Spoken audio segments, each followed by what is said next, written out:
Saudações, meus amigos! Saudações, Almirenga! Feliz Ano Novo! Esse é o podcast Irmandade Corintiana. Essa idade foi meio curtinho hoje, hein? 7-9. Feliz Ano Novo para os meus amigos aqui, Icarão e Gibson, e para todo mundo que está nos acompanhando. 2020, nossa live no Facebook. Ano novo, campeonatos novos. Há uma teoria que até o carnaval é Feliz Ano Novo ainda, né? Então a gente tá começando o ano. Dá pra dar Feliz Ano Novo até o Feliz Ano carnaval. Novo, porque estamos tomando contato com o nosso público pela primeira vez em 2020. Então, Feliz Ano Novo para quem está nos escutando, nos assistindo, e que seja um bom ano para todos nós. Exatamente. Não é verdade? Principalmente no Corinthians. Com certeza.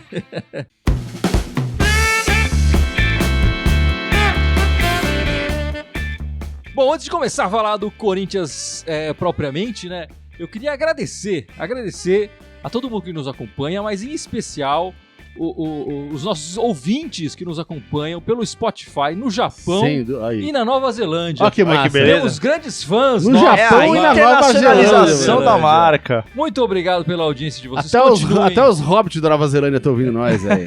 Continuem acompanhando o nosso trabalho. Bom, meus amigos, o ano começou pro Corinthians com muitas novidades, né? Sem dúvida. O treinador não é uma novidade desse ano, mas ele só se apresentou esse ano. Enfim, mas a gente já sabia que ele chegaria esse ano. Enfim, chegaram 4 jogadores novos. O Luan do Grêmio, acho que foi a grande contratação do Corinthians. O Cantilho, que também tem se mostrado agora, a gente pouco conhecia, né? Mas ouvia falar muito dele depois que começaram a falar da contratação. O Sid Clay, que todo mundo já pedia desde quando ele saiu, todo mundo pedia pra ele voltar. Ele já saiu falando pra voltar, a galera falando pra voltar. Chegou um pouco gordinho, ainda tá no banco.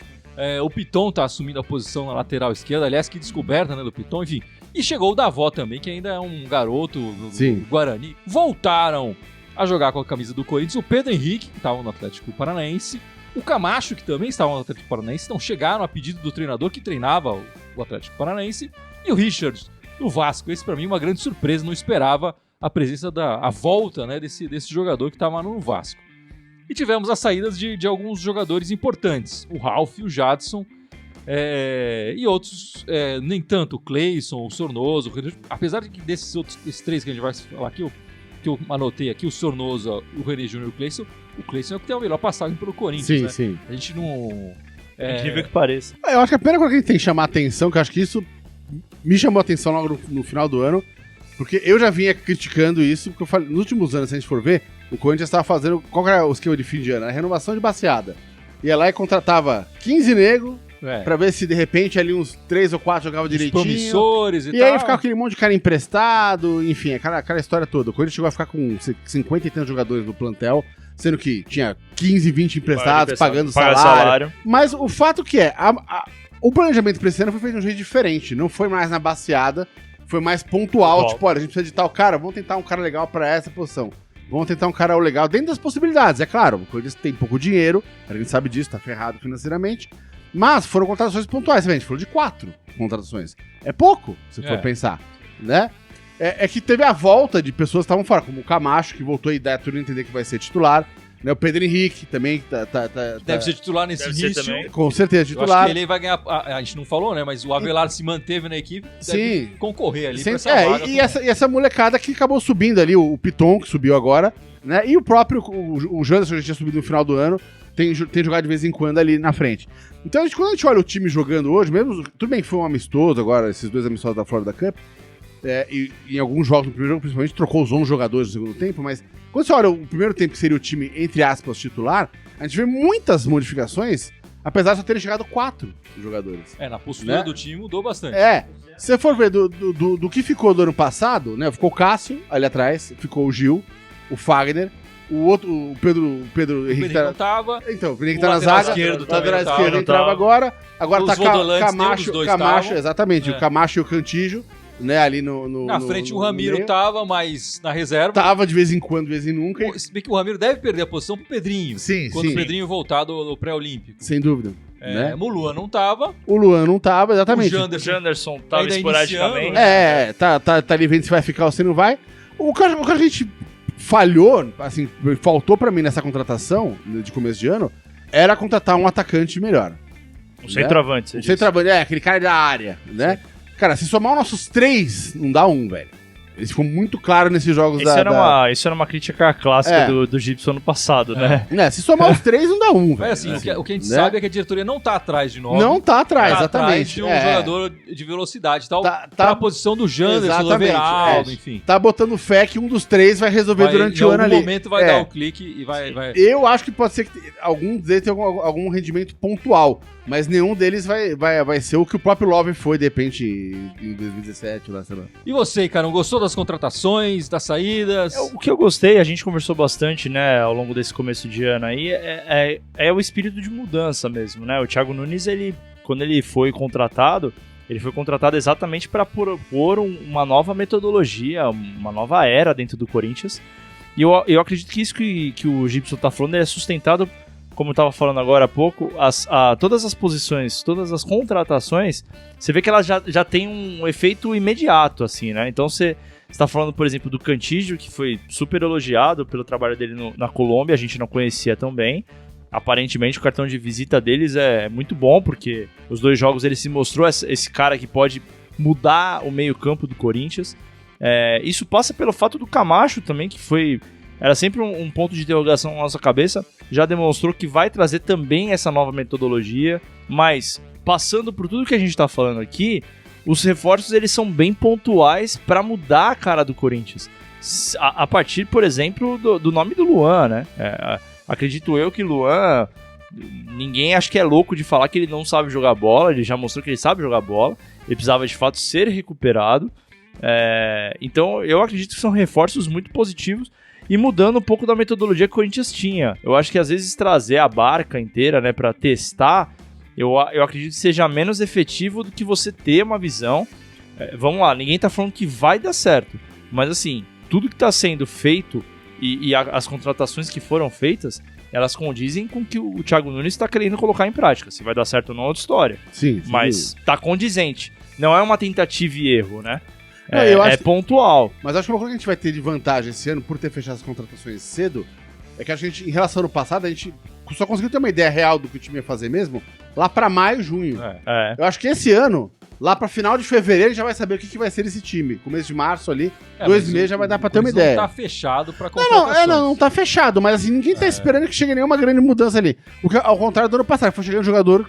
Até maio chegou o jogador. É verdade. Né? Talvez o Davos seja o único que talvez se encaixasse mais com o perfil das contratações passado, né? Dos outros anos, né? Os outros jogadores não. O Luan é uma grande contratação do Corinthians. E aí foi interessante, uma oportunidade, quer dizer, o contrato dele estava para terminar, não vinha sendo tão bem aproveitado no Grêmio, com certa baixa ali e tal. E o Corinthians aparece com uma oportunidade dele voltar a ser um protagonista, né? E aqui ele vai ter espaço, já mostrou nesses jogos, enfim, de sobra para mostrar, quer dizer, ele no esquema do Nunes ele tá bem solto ali. Sim. Ele é o dono do meio campo do Corinthians. A gente vai sentir falta quando ele não puder jogar, eu acho que aí sim a gente vai sentir bastante falta. Não sei quem seria um reserva para o Luan nesse elenco atual, se é que existe alguém, enfim. Trazendo uma resposta até do que você tá falando, eu realmente acredito que o Pedrinho venha para jogar no lugar do Ramiro. Mas tem o fato de que o Pedrinho já manifestou algumas vezes no passado gostar de jogar centralizado. Enfim, discussões à parte de posicionamento de campo, eu acredito que, além dessa resposta de quem vai substituir o Luan, a gente precisa ver um protagonismo do Pedrinho nessa temporada. É urgente isso. Sem dúvida. O Luan, é importante dentro do time, independente se ele vai jogar... quando ele não jogar, quem vai substituí-lo. Mas ele precisa dividir esse protagonismo e, pra mim, o Pedrinho precisa mostrar esse protagonismo esse ano. Se a gente tem só um jogador importante, decisivo, vai ficar até fácil de marcar. Exato. Enfim, ter o Pedrinho atuando bem, jogando do jeito que a gente sabe que ele pode jogar, ao lado do Luan, vai ser essencial. Por enquanto tá jogando o Ramiro, que até que, né, enfim, apesar de ser amistoso, mas enfim. Mas eu gostei, achei bacana. Mas eu queria que a gente falasse um pouco do Ralf. O que vocês acharam da saída do Ralf? Que foi uma surpresa pra mim. E eu, particularmente, achei que foi mal feita a saída dele no Corinthians. Eu achei exatamente isso, mal feita. Eu acho que assim, o Thiago Nunes entrou com uma certa, até a gente sabe, com uma certa carta branca pra reformular tudo mesmo. Não, e ele tinha o direito, quer dizer, Sim, a gente sabia desde a contratação que o Ralf dificilmente se encaixaria nesse esquema do Thiago Nunes. Mas, né, ao mesmo tempo, o Ralf, tem uma história no Timão que é foda, bicho, saca? O cara é o nosso pitbull ali, velho. Então, eu esperava pelo menos um pouco mais de carinho com a saída dele, sabe? Pô, chamar o cara a fazer uma coletiva ali com o Andrés do lado dele, sabe? Dar uma lambida na cria, sabe aquela coisa? Tipo... E claro, por que não aproveitar o Ralf enquanto ele não é negociado? Eu acredito que até antes, na verdade, né? Porque assim, o Thiago Nunes ele foi contratado, confesso, se não me falha a memória, acho que foi no final de novembro, lá, né? Faz tempo. Então assim, como foi conduzido não é bacana, porque assim, foi uma bomba que caiu no primeiro dia de trabalho do Thiago Nunes, talvez um pouco desnecessária, porque o cara naturalmente criou uma pressão ali, né? Óbvio que ele vai ter que reverter essa pressão com o passar do tempo, com os jogos e tal. Mas era uma pressão que talvez ele não precisasse ter passado, né? Exatamente. Num primeiro momento ali. Acho que a condução poderia ter sido outra para não trazer esse tipo de sensação, né? Ruim e adversa, de certa forma, também. Né? Aqui, o Fábio Piva falando, quem sabe o Thiago não recupera o Ramiro, que nunca foi ruim de bola. Vamos ver o que acontece, né? O Ramiro eu achei bacana. O legal dos amistosos, são amistosos, eu sei que são, mas o legal dos amistosos é que você já consegue ver um pouco de boa vontade aí, né? Eu gostei da atuação do Ramiro nos dois jogos. Eu vi muita gente criticando também o Matheus Vital, eu achei que ele entrou com disposição no segundo time. Óbvio, a gente tá falando, tem outros jogadores que jogaram muito melhor, enfim, Cantígio pra mim foi destaque, Luan, mas eu achei bacana perceber isso. Você falou do Pedrinho e tal, o Vital é um que tá devendo demais. Demais. A gente não pode esquecer... A expectativa é maior. Que o Vital chegou do Vasco, né, da Gama, com mais minutos jogados pelo time profissional do que o Pedrinho na época pelo Corinthians. Então ele deveria estar num nível, pelos minutos jogados no time profissional, acima do Pedrinho. Não está abaixo. Tanto que no pré-olímpico ele está no Corinthians, o Pedrinho está no pré-olímpico.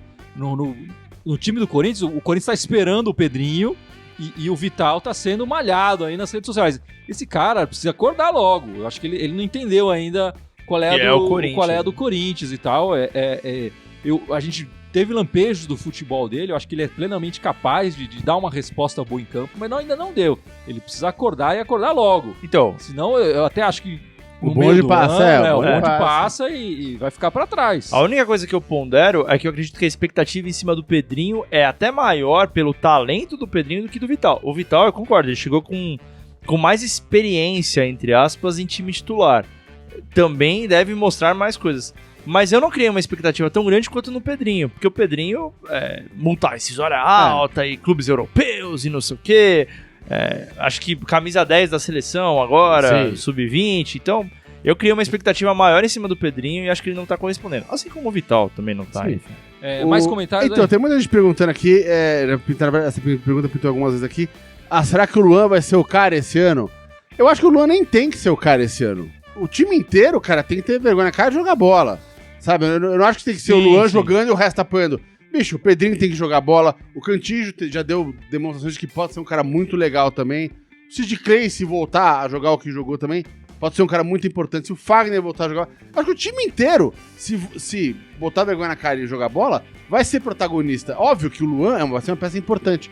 O que eu acho mais importante do Luan, cara, que é uma coisa que eu acho que faz muito tempo que a gente não tem no time, ele é aquele toque de bola refinado, velho. Aquela falta que ele bateu, velho, do gol... Quando ele bateu a falta, eu tava em casa, eu gritei gols do gol. Porque eu falei, é gol, velho. Não, tinha que errar, né? O Luan pode ser aquele batedor de falta clássico, que aliás no futebol brasileiro não existe mais. Né? Como um todo, Então nesse sentido, acho que ele pode ser um cara muito importante ali. O que eu acredito muito é que no passado recente, confesso que eu não lembro a última vez que o Corinthians teve, assim, um cara muito fora da curva, por exemplo, sei lá, como o Tevez, entendeu? Naquela época, mas fora isso, nos últimos anos... O time do Corinthians tem sido muito unidade, né? Os times de maior sucesso, você tinha vários destaques, né? Você não tinha um cara específico que carregava o time. Então, você vê que em todas essas conquistas, raramente o Corinthians tinha e essa eu tô falando desde 2008, 2009, sei lá, mesmo na Libertadores, raramente o Corinthians fazia o artilheiro do campeonato. Porque não era um cara aqui lá metendo um gol, é todo mundo metendo gol, todo mundo fazendo tudo. Bom, o Corinthians participou nesse começo de ano da Florida Cup, né? No ano passado não tinha participado em outros anos, voltar a participar nessa Copa do Mickey. Uma vitória contra o time americano e uma derrota contra o time colombiano. O que vocês acharam da participação do Corinthians na Florida Cup? Eu, particularmente, eu gosto da competição, gosto de ser amistoso, de começar a temporada com esses amistosos internacionais, especialmente quando a gente joga contra times de fora. Não gostava quando a gente ia pra lá pra jogar contra o Vasco, contra o São Paulo, que nem aconteceu. Não tinha sentido, né? E lá pra jogar contra o time americano, que é legal, vender um pouco mais a imagem do Corinthians e tudo mais, e contra o time colombiano também, que é difícil a enfrentar toda vez, então é legal, bacana. Acho que nesse sentido é legal. E eu achei a postura do Corinthians na Florida Cup em geral muito boa. A postura do time em campo e tudo mais. E uma coisa que eu acho interessante, que eu acho que o Corinthians, não só nesse ano da Florida Cup, mas os outros anos que jogou, eu acho que ele entende o que é, porque a Florida Cup não é porra nenhuma. Não é nada. Não é merda nenhuma. É um lugar pra você aquecer os jogadores, pra testar o time no começo do ano. De pré-temporada. É muito normal isso na Europa. Eu acho legal, porque rolou no primeiro jogo, cara, você joga lá no primeiro tempo, segundo tempo, põe o time inteiro, vamos ver os caras jogando, velho. Ou então, se não vai trocar o time inteiro, troca ali uns 4, 5 jogadores pra testar a possibilidade de jogo, mudar o esquema. No primeiro jogo, os americanos já mudaram, no primeiro tempo já começaram a mudar eu acho que esse tipo de campeonato, tem time que não joga desse jeito, quer jogar meio a sério, achando que vale... Bicho, esse campeonato é pra isso. É pra fazer teste. É pra girar lá, ninguém quer, bicho. E eu achei legal também que o Thiago Nunes fez treino nos dias de sem jogo. Dúvida. O time ia jogar à tarde. E treinava de manhã, exatamente. Botava os caras pra correr. Porque isso é um contra, queria marcar um contra ali. E a pré-temporada, ela é exatamente pra isso. É pra você começar a colocar o time no ritmo, óbvio, pro resto do ano. E assim, eu não consegui ver o começo do jogo ontem, mas tava ouvindo no rádio. E assim, no rádio os caras falam, meu Deus, eu tô vendo um jogo de meio de temporada aqui, porque chances, enfim, disputa e tal, você vê uma coisa... O Corinthians perdeu gol de rodo. Então, entra nesse tópico assim, legal já entender que o Corinthians já tem outra postura, eu acho que os 2 jogos foram bons parâmetros pra isso, que o Corinthians mudou a postura dele, inclusive com o Cantillo e com o Camacho... Escutei muito esse comentário, né? Não é toque lateral, é toque vertical. Você vê que não tem mais aquele negócio de ficar rodando a bola lá parreira dos anos, sei lá, 2000. Mas assim, a proposta de jogo mudou no sentido de mentalidade, mas passa pelo que você tá falando também. O que perdeu de gol ontem foi surreal, assim. Óbvio que é começo de temporada. A hora pra perder mas, gol exato. Vamos perder gol. Mas é bom saber, mas é um bom parâmetro do que ele falou dos centroavantes. Então, assim, eu ia comentar... Se vai mudar tudo, tem que mudar também a finalização. A participação dos atacantes do Corinthians foi deprimente nos 2 jogos. Eu vou te falar que mais que o Bozelli, o Wagner Love perdeu gols, assim, surreais. O Bozelli ficou marcado pelo pênalti. Mas ele perdeu vários. Não, ele perdeu também. Eu sei que ele perdeu também, mas, gols que... Eu sei, é começo de pré-temporada e tal, mas é um bom parâmetro de que, se a gente vai mudar como um todo a mentalidade, a postura de jogo dentro do campo e tal, isso passa pelos pés do centroavante. Mas eu acho que isso é importante, quer dizer, a gente percebeu, por exemplo, o Piton tá, claro, levando em conta que é amistoso. Pedindo passagem. Mas tá pedindo passagem, ele é melhor do que o Carlos Augusto, a princípio, que a gente viu nesses minutos. Claramente. A gente viu uma mudança de postura, o Camacho e o Cantillo, parece que funciona, legal. Os atacantes acenderam uma luzinha vermelha ali, opa, esses caras aí pode ser que não vai funcionar até o fim do ano, né? Eu acho que a diretoria, depois desses amistosos, deve estar já com o pé um pouco atrás com os centroavantes. O Walter comentou do time titular também, mas os reservas não estarem à altura. Ele falou do Richard, do Marlon, do Bruno Mendes, do Vital, do Avelar, Wagner Love, Gustavo, Michel Macedo, que, enfim, Michel Macedo e Everaldo, né? Os 2 últimos chinelinhos, que nem foram. Michel Macedo também não foi, né? Lá pra Florida Cup.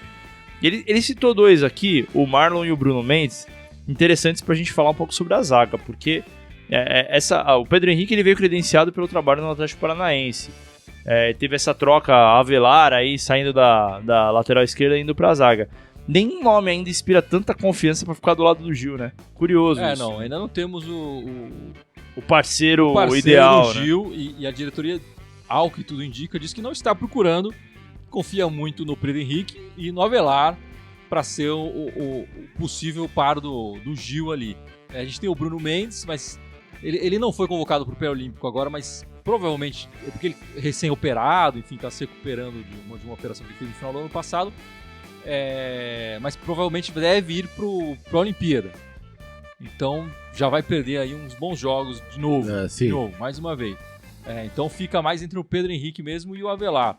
Vamos aguardar aí para ver se algum deles passa mais confiança pra gente. Mas realmente, o que o nosso espectador falou aqui, o Walter, o Zé de Mello, os nossos reservas estão abaixo dos titulares. A gente tem ali 11 titulares, ainda que tem posições que ainda não estão tão bem definidas assim, como você falou. O Pedro Henrique, o Janderson mesmo e tal, mesmo o Ramiro e tal, enfim. Mas a gente tem uns 11 ali. E depois, se vai precisar dos reservas, a gente sabe que o time vai sofrer um pouco mais. Eu espero que o Thiago Nunes consiga treinar esses caras pra gente sentir um pouco menos essa diferença técnica. Que a forma de jogo, a maneira de jogar se torne mais automática e que isso permita que alguns jogadores desses que não tem tanta qualidade técnica, a gente sabe, né, já viu eles jogarem, eles consigam compensar isso na parte tática, na hora tática do jogo, né? Vamos aguardar aí pra ver o que vai acontecer. Mas também não acho que o Corinthians vai sair contratando muito mais que isso, não. A gente vai ter que se virar com esses que tem. Sim. E esperar, talvez, alguém da Copinha aí e tal, pra roubar a posição de um desses aí. Quem sabe, talvez, assim. Bom, o Corinthians, no final do ano, nesse começo de ano, acertou a renovação de 4 jogadores importantes pro elenco do Corinthians. O Gil, o Walter, o Pedrinho e o Gabriel renovaram seus contratos, né? O Gil já estava meio acertado isso desde que ele chegou, ele teve um contrato de gaveta ali pronto para renovar, renova até o fim de 2022, o Walter até o final de 2021, o Pedrinho e o Gabriel até o final de 2023. Legal a renovação desses jogadores, acho que todos eles mereciam aí a renovação.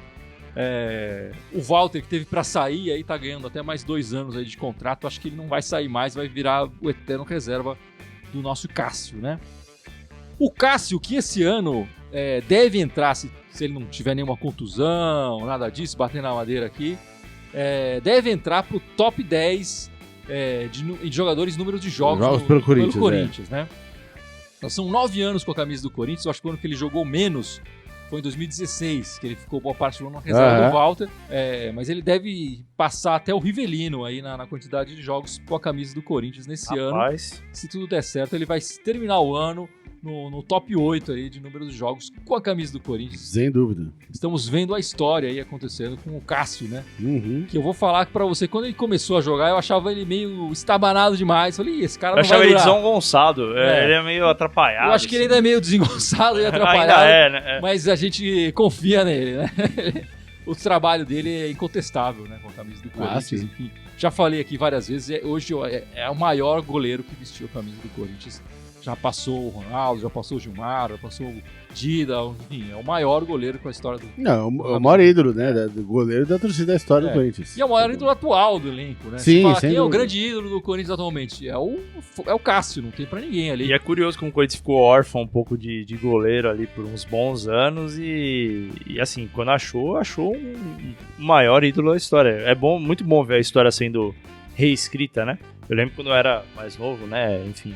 Eu via Ronaldo, por exemplo, jogando e falava, nossa, nunca vai ter um goleiro que nem o Ronaldo. Vimos agora um. E é legal que os dois são amigos, né? Sim, o Ronaldo quer mais que ele quebre esses números todos. Vive levantando a bola do Cássio, né? E o Cássio já falou que gostaria de quebrar o número de jogos do Ronaldo, que já é difícil pra caramba. Ele teria que jogar mais aí uns 4 anos, talvez, pra conseguir isso. Mas vamos aguardar aí, quem sabe, né? Enfim, o Corinthians vai jogar essa semana 2 partidas oficiais agora. 2 partidas do Campeonato Paulista. Começa oficialmente o ano, né? Começa oficialmente o ano do Corinthians. O primeiro jogo é contra o Botafogo de Ribeirão, na Arena Corinthians, quinta-feira, 9h30 da noite. O que a gente pode falar do Botafogo? É na quinta, não na quarta? Achei que era quarta. Era na quinta. É na quinta, 9h30. O Botafogo de Ribeirão jogou na Arena pelo Paulista 2 vezes. As 2 vezes saiu derrotado. Em 2017 e em 2015. 2 anos importantes pro Corinthians, quer dizer... Já é um bom sinal. Veja bem. Começar o ano ganhando deles aí já é um bom sinal, né? O que você pode falar do Botafogo, Gibson? Então, eu fui dar uma levantada no time e na verdade o que eu descobri foi que os caras fizeram uma reformulação quase total do time nesse final de ano. Foi muito mais radical qualquer transformação que o Corinthians tenha feito nos últimos anos. Eles estão virando empresa também. Exatamente. Então o que aconteceu? Eles mandaram embora no final do ano passado, assim, cortaram, venderam ou se livraram, se não me engano, de 18 jogadores. Cara, nossa, é quase cara. O time. É 2 times, são quase 2 times. Mandaram embora 18 e trouxeram até agora, se não me engano, 17. A última contratação deles também foi uma das mais importantes, foi o do Romão, que é lateral esquerdo do Corinthians. Estava emprestado com o Oeste lá em 2017, quando o Arana foi vendido, ele veio pra tentar... Jogou algumas partidas não e logo rolou, não deu aí certo. Voltou pro Oeste de novo, do Oeste ele foi, será pra onde, e agora ele acabou de chegar, chegou essa semana agora. Dá pra dizer que é uma surpresa, ninguém imagina o que esse Botafogo trouxeram também o técnico, o Walter Lopes, que tava no Atlético Goianiense, lá tava 1 ano e meio, quase 2 anos lá, e que tava com números muito bons no Atlético Goianiense, assim. Eles fizeram só 2 amistosos agora no começo do ano contra times lá da Série C, aquela coisa, 2-2 e 1-0, né? O próprio técnico falou, ó, isso não interessa, eu quero fazer teste,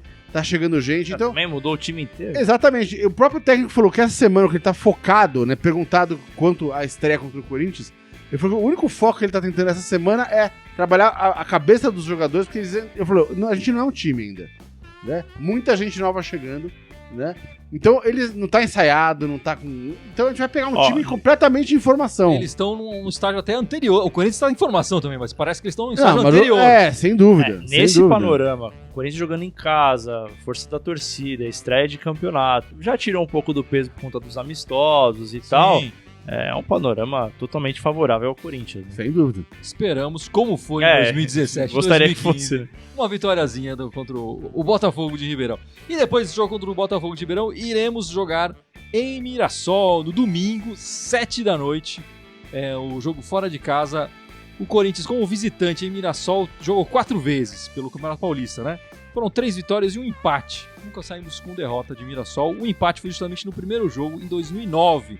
2-2, gols de Chicão e Dentinho. O que você pode falar do Mirassol, Icarão? Cara, o Mirassol, eu acredito que seja uma segunda partida um tanto quanto complicada pra gente. O Mirassol, ele caiu na semifinal da Copa Paulista pro 15 de Piracicaba no dia 2 de novembro.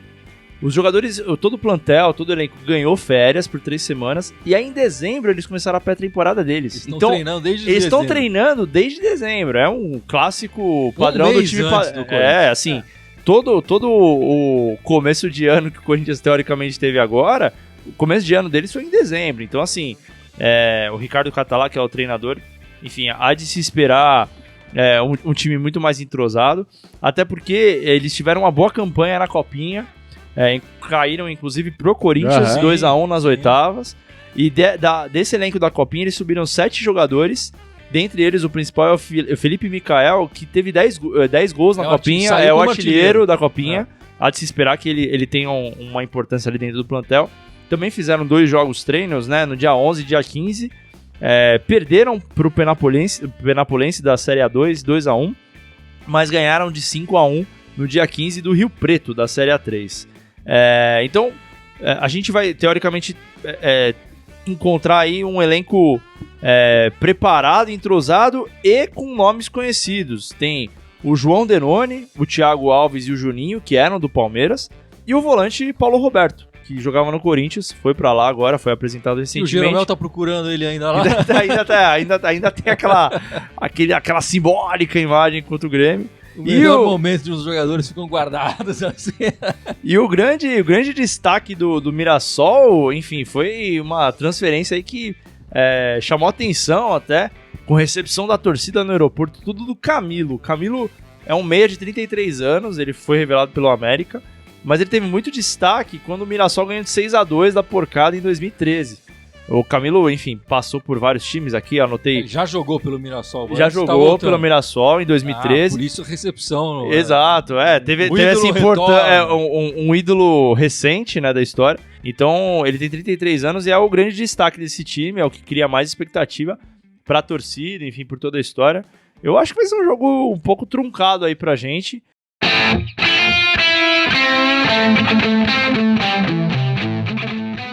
Bom, meus amigos, vamos encerrando este último Esse último não. Esse primeiro.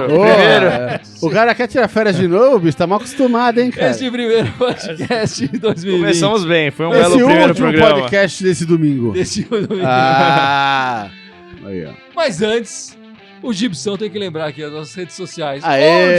Onde os nossos espectadores podem encontrar. Então, olha lá. Eles encontram a gente tudo quanto é canto. Eles vão encontrar a gente no Facebook. Deixa uma pro Icarão lembrar. Vamos ver. Ele vai ter que saber qual que você esqueceu. Qual que eu esqueci? Puta, vou pular uma estratégia. Olha lá. Ele vai ter que encontrar a gente no Facebook, no Instagram, no Twitter, no SoundCloud, no iTunes, no Spotify e no Deezer. E no YouTube. O YouTube, inclusive, a gente tá fazendo alguns planejamentos aí. Quem quiser acompanhar. Eu já ter pulado outro. Quem quiser acompanhar a gente no YouTube também, assinar lá o canal. Todos eles Irmandade Corintiana com TH, só no Twitter que é Irmandade Timão. Vamos iniciar uma campanha oficial aqui, galera. A gente tem uma galera que segue a gente bastante aqui no Facebook. Quem puder assinar a gente lá no YouTube, a gente agradece porque a gente consegue destravar uma série de ferramentas para melhorar a página. Então, se vocês puderem dar lá um joinha lá, inscrever na página da Irmandade, vai ajudar bastante a gente pra gente poder fazer uma página mais legal lá. É isso aí, meus amigos. Vai, Corinthians! Vai, Corinthians! Abraço, galera! Feliz 2020!